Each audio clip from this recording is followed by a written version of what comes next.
الإنجيل وما أنزل إليهم من ربهم لأكلوا من فوقهم ومن تحت أرجلهم منهم أمة مقتصدة وكثير منهم ساء ما يعملون صدق اللہ مولانا العظیم۔ درود پاک پڑھیے۔ الصلاۃ والسلام علیک یا سیدی یا رسول اللہ وعلی آلک واصحابک یا سیدی یا حبیب اللہ۔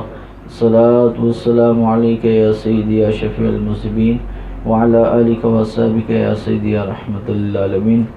معزز و محترم سامعین و حاضرین، آج چھٹے رمضان المبارک کا میرا جو موضوع ہے وہ ہے نظام مصطفیٰ صلی اللہ علیہ وسلم کی ضرورت کیوں۔ نظام مصطفیٰ اسلام نے ہمیں خالی نماز پڑھنے کے ہی طور طریقے کا نہیں بتایا، خالی زکوٰۃ ادا کرنے، روزہ رکھنے، حج کرنے کا ہی طریقہ اسلام نے نہیں بتایا، بلکہ اسلام ایک مکمل ضابطہ حیات ہے۔ اسلام ایک مکمل نظام کا نام ہے۔ ہم جسے کہتے ہیں نا دین اسلام، تو دین میں عبادت بھی ہے اور دین میں سیاست بھی ہے۔ اور اگر ہمارا عبادت درست ہے لیکن سیاسی نظام ہمارا اسلامی نہیں ہے، سیاسی طور طریقہ اسلامی نہیں ہے، حکومتیں کرنے کا اور لوگوں کی مشکلات کے حل کا جو طریقہ ہے وہ اسلامی نہیں ہے، تو پھر ہمارے وہ عبادات کا بھی کچھ فائدہ نہیں۔ خصوصاً یہ ان لوگوں کے لیے کہ جو صاحب اختیار لوگ ہیں۔ آپ اور ہمارے لیے رب نے اتنا پوچھنا ہے جتنا ہمارے اوپر لازم ہے، جتنی ہم پر اللہ تعالیٰ نے اہلیت رکھی ہے، ہمیں جتنا اختیار دیا ہے۔ اور جن کو اختیارات ملے ہیں ان کو اپنے اختیارات کس طرح استعمال کرنے چاہیے، میں انشاءاللہ اس حوالے سے قرآن و حدیث کی روشنی میں چند باتیں عرض کروں گا۔ دعا ہے اللہ تعالیٰ ہم سب کو عمل کی توفیق عطا فرمائے۔ میں نے سورہ مائدہ کی آیت نمبر 66 تلاوت کی ہے۔ یہ میں نے اسی موضوع پر پچھلے سال بھی گفتگو کی تھی، لیکن اس سال میں ذرا تھوڑی سی زیادہ وضاحت کے ساتھ آپ کو بتاؤں گا، کیونکہ پچھلے سال جب ہم اسی موضوع پر تھے تو الیکشن قریب تھے، اور کچھ لوگوں نے دل میں سوچا ہوگا شاید مولوی کو سیاست کرنا چاہتا ہے اس لیے یہ باتیں بیان کر رہے ہیں۔ اس کے پیچھے کوئی سیاسی مقاصد نہیں ہے، فقط آپ کو جو ہے آگاہی دینا کہ ہمارا دین ہم سے چاہتا کیا ہے۔ اللہ تعالیٰ نے ارشاد فرمایا وَلَوْ أَنَّهُمْ أَقَامُوا التَّوْرَاةَ وَالْإِنْجِيلَ۔ اللہ نے یہودیوں کے بارے میں کہا کہ اگر یہودی توریت اور انجیل والا نظام قائم کرتے، توریت اور انجیل والا نظام، یہ ذرا توجہ رکھیے گا بات پر۔ اللہ نے فرمایا اگر یہودی تورات اور انجیل کا نظام قائم کرتے تو کیا ہونا تھا؟ وَمَا أُنزِلَ إِلَيْهِمْ مِن رَبِّهِمْ، جو اللہ تعالیٰ نے نازل کیا۔ اب دیکھو سیاست کی بات ہے کہ اللہ تعالیٰ نے جو نظام حکومت کے بارے میں کتاب میں آسمانی کتب میں کہا، اگر یہودی اسی کے مطابق عمل کرتے تو کیا ہوتا؟ تو فرمایا لَأَكَلُوا مِن فَوْقِهِمْ وَمِن تَحْتِ أَرْجُلِهِمْ۔ تو اللہ تعالیٰ نے فرمایا کہ میں ان کے اس عمل کی بنا پر ان پر دو طرح کے کرم کرتا۔ ایک یہ کہ آسمان سے میری رحمت کی بارش ان پر برستی، اور نمبر 2 پر زمین اپنی جو ہے رزق وہ نکال دیتا اور لوگوں کے رزق کے جو معاملات ہیں، مشکلات ہیں، اس کو دور کر دیا جاتا۔ دیکھو اسلام پہلا مسئلہ ہی روٹی کا حل کرتا ہے۔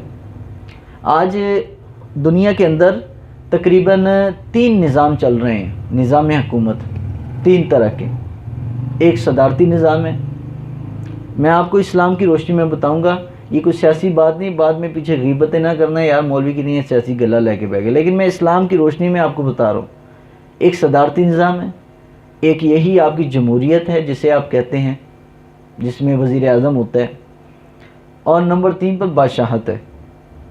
یہ تینوں نظام جو ہیں بالکل اسلام کے مقابلے میں بالکل فلاپ ہیں۔ اس میں ترقی مسلمانوں نے نہیں کی، بہرحال غیروں نے اگر کی ہو تو کی ہو، مسلمانوں نے آج 70 سال ہو گئے پاکستان جن مقاصد کے لیے بنا تھا وہ مقصد ایک بھی نہیں پورا ہو سکا۔ پاکستان کا مطلب کیا؟ لا الہ الا اللہ۔ ہم صرف یہ کہہ دیتے ہیں یہ نعرے تک، یہ خالی نعرہ نہیں ہے، یہ ہمارا نظریہ ہے۔ نظریہ اسلام پر ہمارا یہ ملک بنا ہے، اور ہمیں اسلامی نظریات کی پر عمل کی کس قدر ضرورت ہے، حاجت ہے، اللہ نے وہ بتا دیا کہ اگر جس علاقے میں، جس ملک میں اللہ کی کتاب کا قانون نافذ ہوگا، اللہ کی کتاب والا قانون جو ہے لاگو ہوگا، چور کے ہاتھ کاٹے جائیں گے، اور جو زنا کرے گا اس کو کوڑے لگائے جائیں گے، اور اگر شادی شدہ ہوگا ایسے کام کرنے والا تو اس کو سنسار کیا جائے گا، اور جس نے کسی کو قتل کیا ہوگا اس کے بدلے میں اس کے قصاص بھی لیا جائے گا یا اس کی دیت دی جائے گی۔ جس ملک کے اندر یہ نظام ہو تو پھر وہ ملک کبھی بھی پیچھے نہیں رہتا، بلکہ وہ ملک اللہ فرماتا ہے میں آسمان سے بھی ان پر رحمت نازل کرتا ہوں، زمین سے بھی رزق ان کے لیے فراخ کر دیتا ہوں۔ یہ وعدہ ان لوگوں کے لیے جو یہ نظام نافذ کریں گے قرآن کا۔ رسول اللہ صلی اللہ علیہ وسلم نے اپنی امت کو جو گارنٹی دی ہے وہ دو چیزوں پر دی ہے۔ حضور نے فرمایا کہ زبان اپنی جو ہے دانتوں کے جو ہے وہ سختی کے ساتھ اس قرآن کو اور میری سنت کو پکڑ لینا۔ فرمایا جس نے میری امت جب تک اس کو تھامے رکھے گی، وہ کل بھی یہی حدیث پاک کا حصہ آیا تھا، لا تزال امتی، میری امت کبھی بھی زوال پذیر نہیں ہوگی جب تک نبی پاک صلی اللہ علیہ وسلم کے نظام پر قائم رہے گی۔ اور آج ہم اتنا عرصہ ہو گیا مسلمان جو ذلیل ہو رہا ہے، وجہ یہ ہے کہ جن کو صاحب اختیارات تھے ان کو چاہیے تھا کہ اسلام کے مطابق اپنی حکومتیں کرتے۔ تو میں اس پر صرف 5 مثالیں رسول اللہ صلی اللہ علیہ وسلم کی اور 4 خلفۂ راشدین کی مثالیں بتا کر اپنی بات کو سمیٹ لوں گا، تاکہ ہمیں پتہ چلے کہ اسلامی جو نظریہ حکومت ہے وہ کس طرح کا ہے، اور ہم نے جن کو ووٹ دیے اور جن کو ووٹ دے کر آج ہم خود رو رہے ہیں، آج ہم نے ان لوگوں کو خود ووٹ دیے اور خود اپنے اوپر مسلط کیا، اور آج ہم خود رو رہے ہیں، ہمارے مسئلے نہیں حل کرے، مہنگائی ہو گئی ہے، یہ ہو گیا وہ ہو گیا۔ ہونا نہیں ہے، ہم نے اسلام کو چھوڑ کر ہم نے جمہوری نظام کو اپنایا۔ اسلام میں جمہوریت نہیں ہے، اسلام کے اندر جو ہے نظام وہی ہے کہ جو قرآن نے بیان کیا۔ اگر آج پاکستان کے اندر یہی نظام نافذ ہو جاتا تو کوئی بھی چور نہ بچتا۔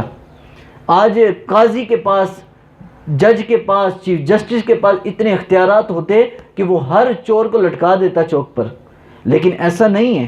آئیے میں آپ صلی اللہ علیہ وسلم کے حوالے سے ایک بات کرتا ہوں۔ حضور علیہ السلام کی بارگاہ میں مدینہ منورہ کی ایک لڑکی جس کا نام فاطمہ تھا، تو اس کی چوری ثابت ہو گئی، اور حضور نے فرمایا کہ اس کا اب ہاتھ کاٹا جائے۔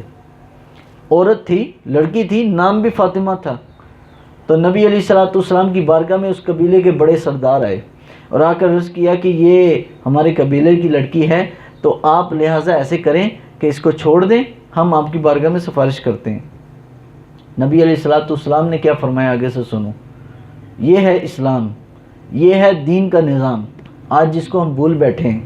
نبی علیہ السلام نے ارشاد فرمایا کہ تم سے پہلے جتنی قومیں تباہ ہوئیں وہ اسی وجہ سے ہوئیں کہ حضور نے فرمایا کہ وہ پہلی قومیں تباہ ہونے کی وجوہات یہ تھی کہ ان کے معاشرے کے اندر جب طاقتور پکڑا جاتا تو اس کو چھوڑ دیا جاتا، اور جب کوئی کمزور پکڑا جاتا تو نبی علیہ السلام نے فرمایا اس کو سزا دی جاتی۔ فرمایا نہ میں ایسا کروں گا اور نہ میری آئندہ آنے والی امت ایسا کرے کہ جب طاقتور کی بات ہے تو اس کو تو چھوڑ دیا جائے، اس کو تو تھوڑا سا جناب نزلہ زکام بھی ہو جائے تو اس کو جناب مہینے کی چھٹی مل جائے جیل سے۔ ایسے نہیں ہے اسلام، یہ اسلام نہیں ہے، یہ دین کا نظام نہیں ہے۔ دین کا نظام تو یہ ہے طاقتور ہو، بادشاہ ہو، یا چھوٹے سے چھوٹا غریب طبقے کا بندہ ہو، اسلام کہتا ہے دونوں جو ہے عدل اور انصاف کے ترازو میں دونوں برابر تولے جائیں گے، یہ اسلام ہے۔ اب یہ دوسری مثال حضرت صدیق اکبر رضی اللہ تعالیٰ عنہ کی۔ حضرت سیدنا ابو بکر صدیق رضی اللہ تعالیٰ عنہ جب خلیفہ بن گئے تو آپ کو شورا نے خلیفہ بنا دیا۔ ظاہری بات ہے جو خلیفہ بنتا ہے، حاکم وقت بنتا ہے، اس کی ڈیوٹی اسلام کی طرف سے یہ ہے کہ وہ اپنے جو ماتحت ہے، اپنی رعیت ہے، اپنی جو رعایا ہے، اس کے مسئلے حل کرے، اس کو ٹائم دے۔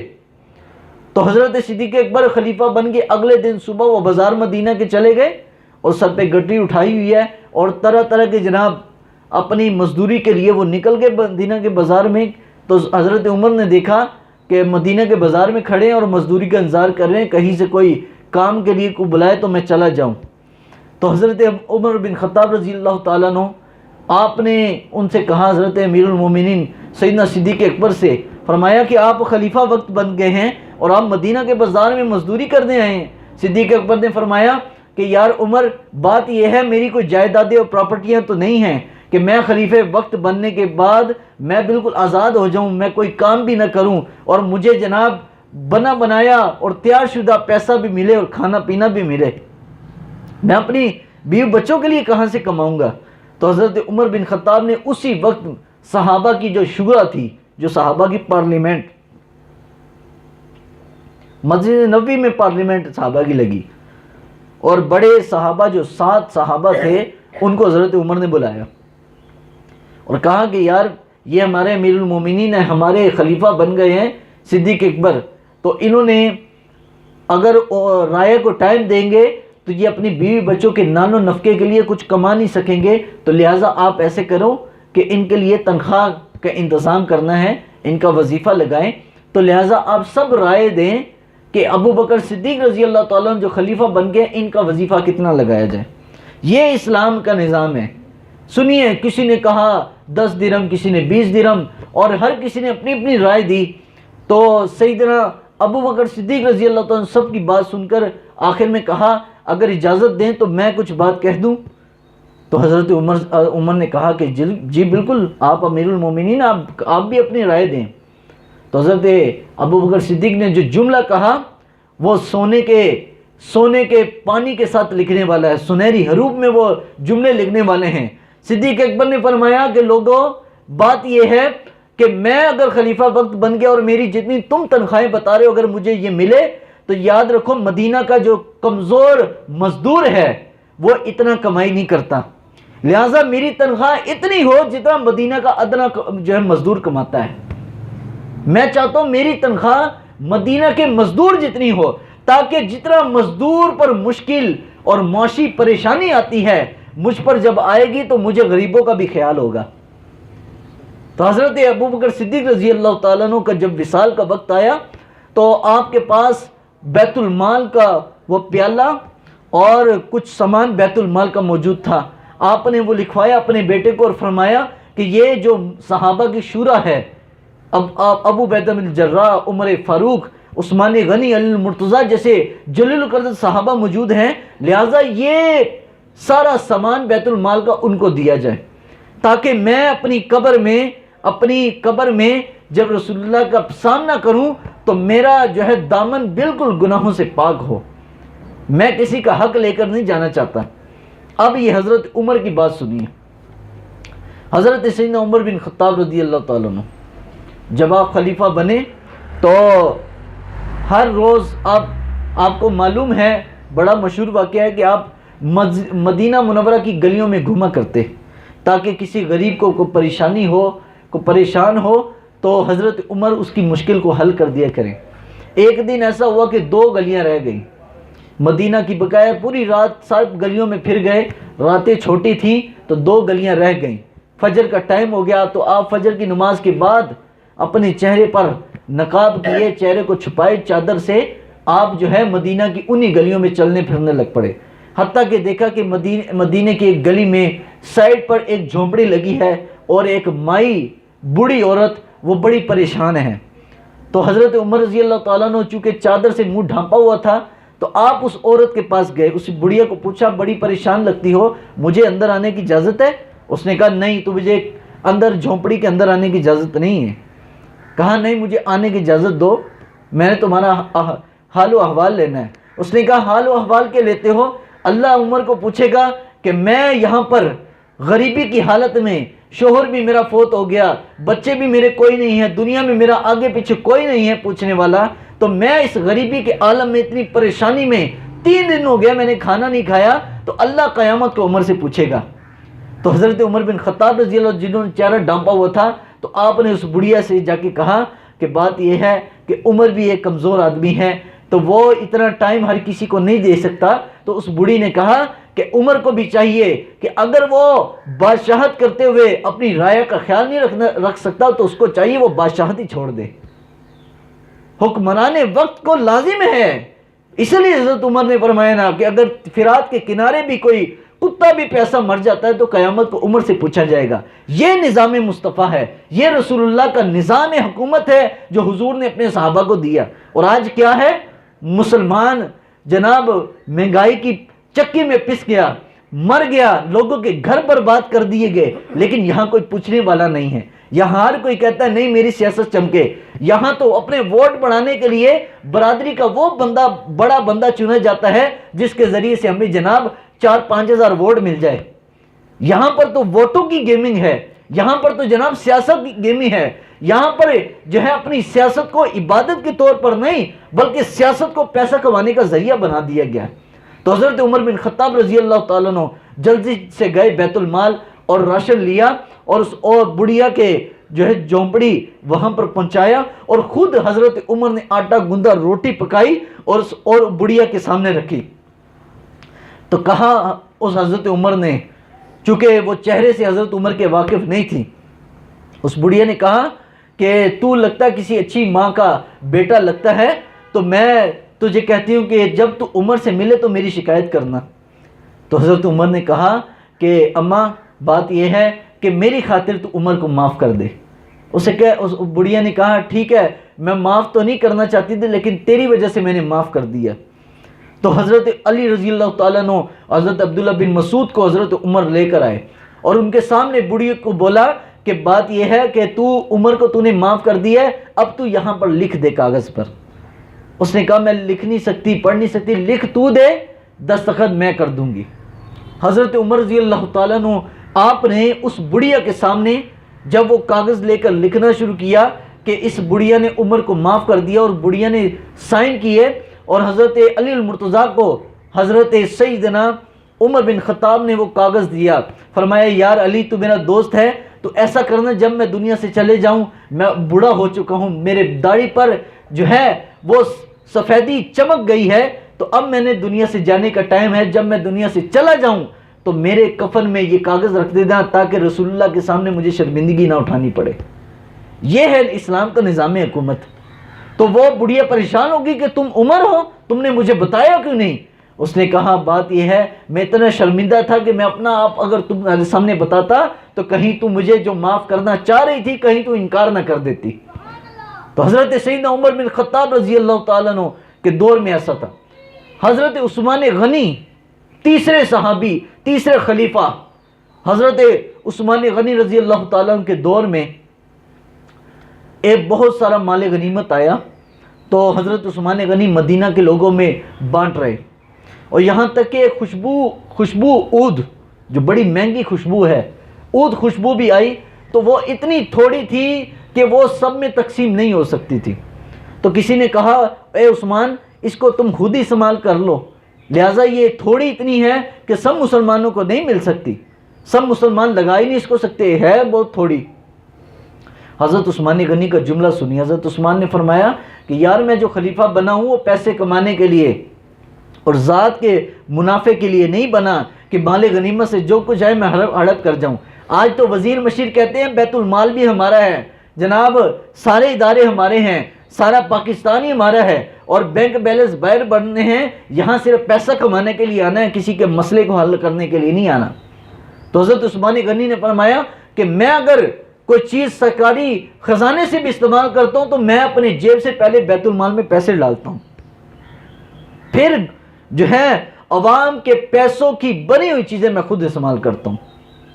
حضرت علی المرتضیٰ کا دور خلافت دیکھیے. حضرت سیدنا عمر علی المرتضیٰ شیر خدا کرم اللہ وجہ کریم, آپ کا دور خلافت جب آئے انشاءاللہ جب 20 رمضان المبارک آئے گا حضرت علی المرتضیٰ کی جو ہے شہادت کے والے سے, تو انشاءاللہ پھر آپ کی جو ہے تاریخ پر جتنی آپ نے خلافت میں خدمات سر انجام دی میں پیش کروں گا, لیکن ایک واقعہ آپ کے سامنے حضرت علی المرتضیٰ کا رکھنا چاہتا ہوں. سخت سردی تھی تو ایک صحابی بیان کرتے ہیں کہ حضرت علی المرتضیٰ کا دور خلافت تھا, تو بیت المال میں حضرت علی مرتضیٰ جھاڑو دے رہے اور سردی سے کانپ رہے ہیں. تو فرماتے ہیں میں نے کہا علی یہ جو بیت المال کے اندر اتنی گرم چادریں رکھی ہیں اس کو تم پہن لو, تم تو خلیفہ وقت ہو, تم پر جائز بھی ہے. تو اس صحابی کو حضرت علی مرتضیٰ نے کیا جواب دیا؟ فرمایا یار یہ جو میں چادر اگر پہن لی تو مجھ پر لازم ہے, حضور نے فرمایا ہے کہ کسی بھی ادارے کا, کسی بھی جو ہے عوام کا جو نمائندگی کرنے والا جو سربراہ ہے, جو وہ خود کھائے وہی اپنی رعایا کو کھلائے, جو خود پہنے وہی اپنی رعایا کو پہنائے, جو خود چیز استعمال کرے وہی اپنی رعایا کو کروائے. جس نے ایسا نہ کیا تو قیامت کو رب اس سے پوچھے گا. فرمایا یہ اگر میں گرم چادریں پہن لیتا ہوں بیت المال سے تو مدینہ میں اور بھی بڑے غریب ہیں, اگر ان تک وہ چادر نہ پہنچ سکی تو قیامت کو علی المرتضیٰ رب کے سامنے کیا جواب دے گا. یہ ہے اسلام کا نظام حکومت, نظام مصطفیٰ. اسی چیز کا نام ہے کہ جب بھی کوئی سربراہ وقت عوام پر کوئی مشکل وقت آتا ہے سب سے پہلے وہ مشکل اپنے اوپر اٹھاتا ہے. حضرت عمر کا زمانے میں قحط جب آیا تو حضرت عمر رضی اللہ تعالیٰ نے 2 سال تک بکری کا گوشت نہ کھایا. کسی نے کہا عمر بیت المال میں بکری کا گوشت تو ہے, قحط بھی ہے, لیکن تمہارے اوپر تو جائز, تو تم کھا لو. فرمایا نہیں, عوام اگر بھوکی رہے گی تو عوام ایک ٹائم بھوکی رہے گی تو میں 2 ٹائم رہوں گا. یہ ہے اسلام کا نظام حکومت جس کو ہم نے پس پش ڈال کر جمہوریت, سیکولر, لبرل, سوشلسٹ, پتہ نہیں کیا کیا نظام کو ہم اپنانے کی کوشش کر رہے ہیں. تو اسی چیز کو حضرت اقبال رحمۃ اللہ تعالی علیہ اپنی کلیات اقبال میں بیان کیا کہ جلال بادشاہی ہو یا جمہوری تماشا, جلال بادشاہی ہو یا جمہوری تماشا. یہ جمہوریت کو, یہ جو ہمارے ملک پہ نظام نافذ ہے جمہوریت کا, یہ کالا نظام, آپ نے فرمایا یہ جو ہے جمہوریت تماشا ہے, یہ ایک ایسا تماشا ہے. جلال بادشاہی ہو یا جمہوری تماشا, جدا ہو گر دین سے سیاست تو رہ جاتی ہے چنگیزی. ہم تو کہتے ہیں دین اور ہے اور سیاست اور ہے, اور منبر رسول پر بیٹھ کر کوئی مولوی یہ بات ہی کر دے تو ہم یقین مانیں اس مولوی کے پیچھے پتہ نہیں کیا کیا باتیں کرتے ہیں. لیکن اگر ہم شریعت کا اور دین کا آئینہ پہن کر ہم اس چیز کو دیکھیں تو اسلام کے اندر نماز کی عبادت اور سیاست کے منصب پر بیٹھنے والے کی جو خدمات ہیں دونوں کی عبادت ہونے میں کوئی فرق نہیں ہے. جس طرح نماز ایک عبادت ہے, صدقہ خیرات ایک عبادت ہے, تلاوت قرآن ایک عبادت ہے, اسی طرح منصب صدارت اور حکومت وقت کے جو منصب پر بیٹھنے والے وزراء, مشیر, یہ بڑے بڑے افسران ہیں, یہ عوام کی خدمت کے لیے. اور ہمیں چاہیے کہ ایسے لوگوں کو پسند کریں جو دین کو پسند کرتے ہیں, جو دین کے نظام کو چاہتے ہیں. لیکن ہمیں جب یہ الیکشن آتے ہیں تو ہمیں طرح طرح کے خواب دکھائے جاتے ہیں کہ تم اس نظام کا ساتھ دو, اس کو ووٹ ڈالو, اس کو یہ کرو, اس کو وہ کرو تو تمہیں یہ ملے گا. جناب یہاں پر سونے کی کانیں نکل پڑیں گی, جناب دودھ کی نہریں اور شہد کی نہریں بہہ پڑیں گی. یقین مانے 70 سال ہو گئے ہر دفعہ میں یہی بات, لیکن کبھی بھی ہم نے یہ نہ سنا یار اپنا جو قیمتی ووٹ ہے ہم اسلام کے لیے کبھی دے دیں, کبھی دین کے لیے استعمال کریں. چاہے حکومت آئے نہ آئے, لیکن قیامت کو ہمارا نام بھی ان لوگوں میں شامل ہوگا کہ جنہوں نے رسول اللہ کے نظام کو لانے کی کوشش کی پاکستان میں. اور یہ بالآخر یہ کام ہونا ہے. حضور کا فرمان علی شان ہے کہ قیامت قائم ہونے سے پہلے جو ہے دوبارہ خلافت علی منہاج النبوہ, جس طرح صحابہ کے دور میں تھی, آخری دور میں حضرت مہدی رضی اللہ تعالیٰ عنہ آئیں گے, دوبارہ خلافت زمین پر قائم کریں گے جس طرح صحابہ کرام رضوان اللہ تعالیٰ اجمعین کے دور میں تھی. دوبارہ وہی نظام آئے گا. اور یہاں تک کہ حضور نے فرمایا ایسا بابرکت دور ہوگا کہ جب اسلام کا نظام دنیا میں آئے گا, هو الذی ارسل رسولہ بالہدی ودین الحق لیظہرہ علی الدین, اللہ تعالیٰ نے اپنے نبی کو دنیا میں بھیجا اس لیے تھا تاکہ نبی اپنا اسلام والا نظام پوری دنیا میں نافذ کر دیں. یہ قرآن عظیم الشان سورۃ فتح میں اللہ نے بیان فرمایا. تو حضرت امام مہدی کے دور میں ہوگا اور ایسا ہونا ہے, اس میں کوئی شک نہیں ہے. اور حضور نے فرمایا کہ وہی آئیں گے تو فلسطین آزاد کروائیں گے وہی آئیں گے تو پوری دنیا میں اسلام جو ہے غالب ہوگا اور اسلام کا نظام قائم ہوگا. اور اسلام کے نظام سے یہ مراد نہیں ہے. بعض لوگ یہ آخری بات کہہ کے میں اپنا ختم کر رہا ہوں کہ اسلام کی جب بات آتی تو لوگ سمجھتے ہیں کہ اسلام کا جب نظام حکومت آئے گا تو ہر طرف جناب مار پیٹ قتل و غارت، لوگوں کو مارا جائے گا، قتل کیا جائے گا. نہ اسلام کا نظام بڑا پیارا نظام ہے. حضور نے ارشاد فرمایا کہ اسلامی نظام حکومت کے اندر کوئی مسلمان اگر غیر مسلم پر ظلم کرے، غیر مسلم پر، مسلمان پر نہیں، کلمہ پڑھنے والا کسی کافر پر ظلم کرے تو حضور نے فرمایا جب وہ مر جائے گا تو قیامت والے دن اس ذمی کافر کی طرف سے میں اپنے امتی سے لڑوں گا. حضور نے اس چیز کی گارنٹی دی کہ میں اپنی امتی کے ساتھ جھگڑا کروں گا اس کافر کی طرف سے کہ اس مسلمان نے ایک کافر کو کیوں تنگ کیا، اس کو کیوں قتل کیا. یہ اتنا پیارا نظام ہے. جب اسلام کا نظام قائم ہوگا نا تو یہ جو غیر مسلم ہیں ہمارے نظام حکومت کو دیکھ کر ہی وہ کلمہ پڑھ لیں گے. لیکن وہ آئے گا تب کہ جب ہم کوشش کریں گے، نچلے لیول سے کوشش کریں، اپنی ذہنیت ویسے بنائیں کہ ہم نے جناب اسلام کے لیے اپنا ووٹ کا استعمال، اپنی زبان کا، اپنے کان کا دین کے لیے استعمال کرنا ہے. تو انشاءاللہ وہ وقت دور نہیں ہے. اللہ تعالیٰ وہ سویرے دوبارہ انشاءاللہ وہ دوبارہ سویرے دنیا میں آئیں گے اور حضرت امام مہدی رضی اللہ تعالیٰ کی آمد سے قبل دوبارہ اسلام کا نظام دنیا میں نافذ ہوگا. اللہ تعالیٰ کی بارگاہ میں دعا ہے اللہ تعالیٰ ہم سب کو اسلام کے نظام کو اپنانے کی توفیق عطا فرمائے. اللہم صلی علی سیدنا و مولانا محمد وعلی آل سیدنا و مولانا محمد وبارک وسلم. یا رب العالمین یا رحم الراحمین، عبد پیارے محبوب صلی اللہ علیہ وسلم کے وسیلہ جلدہ سے سب کی یہ حاضر اپنی بارگاہ میں قبول و منظور فرما. یا اللہ پاکستان کے اندر نظام مصطفیٰ، یا اللہ تیرے پیارے محبوب صلی اللہ علیہ وسلم کا جو نظام حکومت ہے یا اللہ اس کا نفاذ فرما. یا اللہ یہ جمہوریت، یہ دنیا کے جو نظام ہے یا اللہ اس سے ہم سب کو چھٹکارا عطا فرما.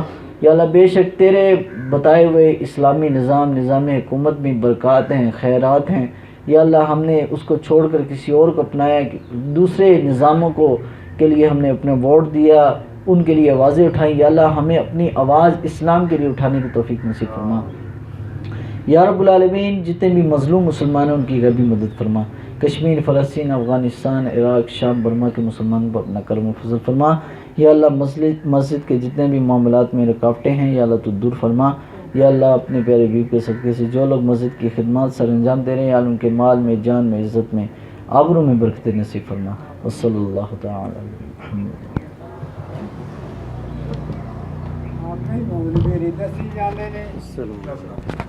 ساڈے نبی نے کی کیتا ہے